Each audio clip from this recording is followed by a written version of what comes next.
சில பேர் ஏன் ஜெயிக்கிறாங்க, சிலரே தோத்து போறாங்க. வாங்க ஆடம் கிராண்டோட புத்தகத்தை வச்சு இத பத்தி பார்க்கலாம்.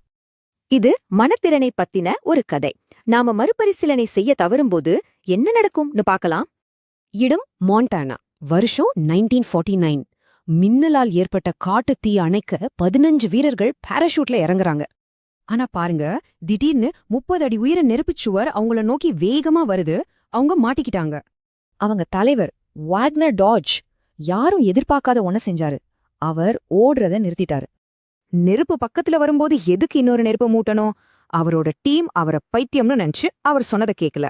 டாட்ஜ் ஒரு எஸ்கேப் ஃபயரை உருவாக்கி தப்பிச்சாரு. ஆனா அவரோட ஆட்கள்ல 12 பேர் இறந்து போனாங்க. தப்பிக்கும் நெருப்புக்கு முன்னாடி டாட்ஜ் அவங்க கிட்ட கனமான கருவிகளை கீழே போட சொன்னாரு. அவங்க அந்த கருவிகளை தூக்கிட்டு 8 நிமிஷம் மலை மேல ஓடினாங்க.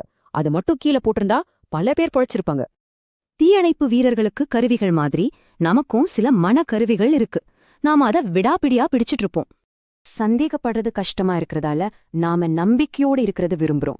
பழைய கருத்துக்களையே பிடிச்சிட்டு தொங்குறோம். நம்ம நம்பிக்கைகளை யாராவது கேள்வி கேட்டா நம்ம 3ல ஒரு மோடுக்கு போயிடுறோம். போதகர், வழக்கறிஞர் இல்லனா அரசியல்வாதி மாதிரி நடந்துக்கிறோம். அதாவது நாம விஞ்ஞானி மாதிரி யோசிக்கிறதில்ல. விஞ்ஞானி மனநிலைனா என்ன? நீங்க ஏன் தப்பா இருக்கீங்கன்னு காரணங்களை தேடுறதுதான் அது. உறுதியான நம்பிக்கை எப்படி பெரிய விலைய கொடுக்க வச்சதுன்னு ஒரு உதாரணம் பார்க்கலாமா? BlackBerry versus Apple. பிளாக்பெர்ரி சிஇஓக்கு கீபோர்ட் மேல அவ்ளோ நம்பிக்கை. அதுதான் மக்கள் பிளாக்பெர்ரி வாங்குறதுக்கு காரணம்னு சொன்னாரு. ஆனா ஆப்பிள்ல இன்ஜினியர்ஸ ஸ்டீவ் ஜாப்ஸ மறுபரிசீலனை செய்ய வச்சாங்க. அதனாலதான் ஐபோன் உருவாச்சு.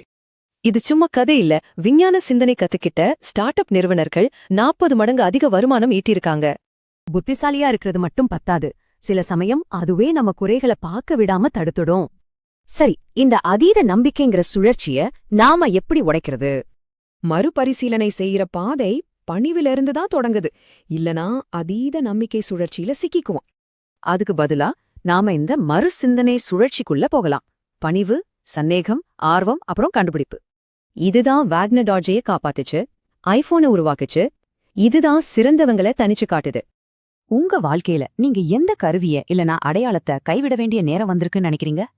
கத்துக்கிறது எதுக்குன்னா நம்ம நம்பிக்கைகளை உறுதிப்படுத்திக்க இல்ல, அத பரிணாம வளர்ச்சி அடையச்சேதான்.